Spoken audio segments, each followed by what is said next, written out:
Alright,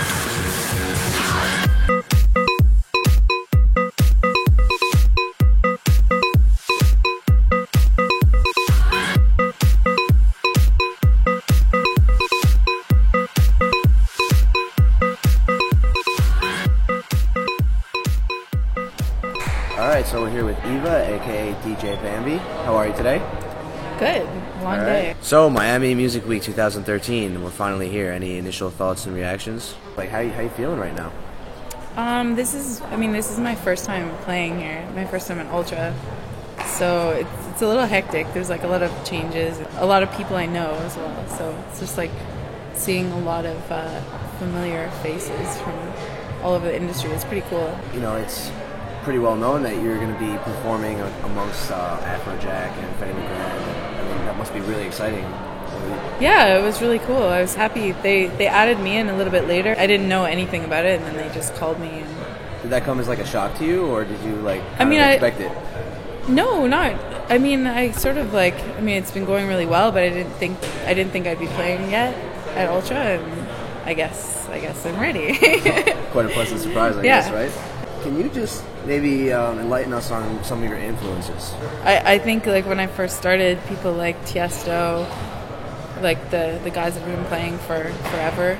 I looked up to them. It's just amazing how they like continue to like change and their styles change and they just keep evolving. People like that I look up to a lot. I obviously have a lot of DJ friends now that I look up to, like Max Vangeli and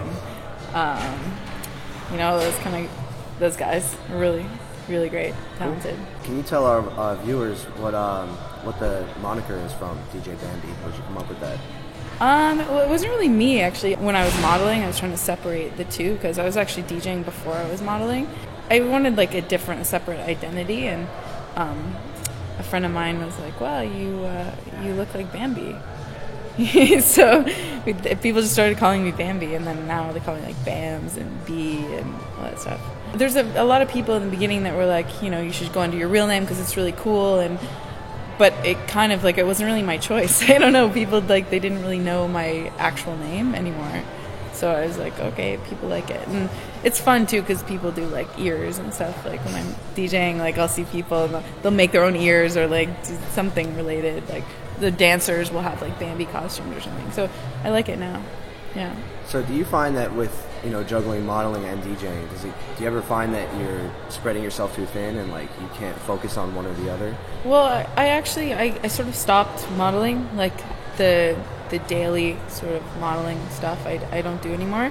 So now when I model, it's because they know me as Bambi, and so I'm like advertising their brand as the DJ. I mean, I like modeling. I think it's great. It's good exposure and all that stuff. But just as a DJ, so I kind of just pick and choose what I do. I don't go like as a model. I used to go on castings every day and like photo shoots nonstop, and I don't have to do that anymore. So it's cool. Can you explain some of the advantages and disadvantages of being a female DJ? I think there's pluses and minuses. Like, I mean, I've talked to a lot of people about this, but it's kind of like I could get in places because it was different, and some people that wanted to book me thought it was unique to have a girl. But at the same time, a lot of those things weren't places that I wanted to be at. It was like they just wanted a model, and if you know my music, I play really hard. I play like a guy, basically. So a lot of times it didn't really click because it was kind of like fashion events or something like that, or like lounges where they wanted like a girl DJ, and it wasn't. I don't think it really helped me. Like I really had to, like prove myself. I think it was hard in that sense. So I don't know. I still a lot of people that don't know me yet. If they haven't heard me, or I don't know. I'm sure people talk and don't think that girls should be in it or whatever. But I'm sure, but whatever. I don't care. Do you have any new projects or any collaborations coming out soon? Yeah, I just finished my first song, so I'm excited about that. Like, the DJing went really well, really fast, and then I was like, okay, now I need to release my own music because you know, I do all these bootlegs and I play and I do that kind of stuff, but it takes a little bit of time, obviously, for production. I'm done one and almost done the second one. I don't know, I'm not sure exactly what's going to be released when. It'll probably be a little bit, but because I'm really busy as well and I'm learning as well. But yeah, I think it's going to be good. One's kind of more commercial and the other one is more of like a club track. So we'll see. You'll definitely be hearing music though coming. How did you find the learning curve to be like transitioning with production? Yeah. I mean, it's definitely really frustrating, but it's the same. I kind of like, I remember what it was like starting to DJ, and it's kind of like you can get really frustrated, and then you get to a level where you think that you're good, and then you realize you're not that good yet.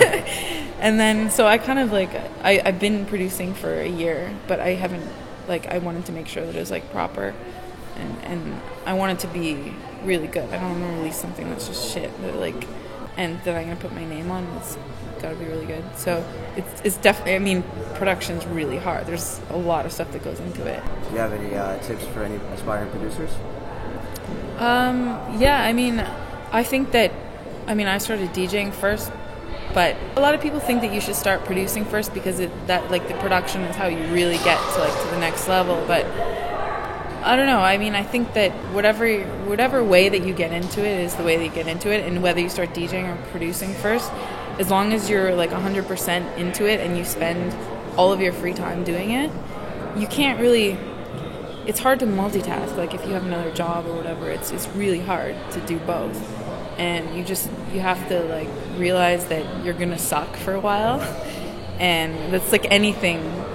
You have to just keep doing it over and over again, and you make shit, and then you get better, and you learn from the last thing you did, and you know, it's like, and even guys that have been releasing stuff for a long time, like if you listen to like Axwell or any of the Size guys, we're at Size Party right now, so that's what I'm thinking of.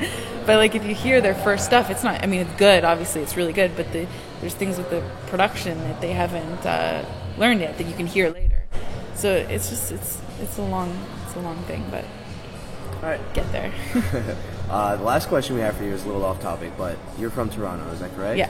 We would expect you to be a Maple Leafs fan, but you're actually a Rangers fan. Can you explain that for us? I mean, I've lived in New York for 3 years now, so I'm a Leafs fan too by default. Right. Do you find that conflicts with being fans of both, or not really? I mean, some of my fans get like mad if I say one thing or the other. I mean, I like sports in general. I'm not like I'm not like this team has to be like the best or whatever. I like going and I like watching games and like all sports, basketball, everything. And I mean, I don't know. I have a soft spot for both teams. You know, whichever one does well, I'm happy about. And if they end up fighting each other, or not fighting, but if they end up going against each other, that'll be difficult. That's true. But yeah. Yeah. All right. That's it. Thank you, Eva. Cool. Thanks.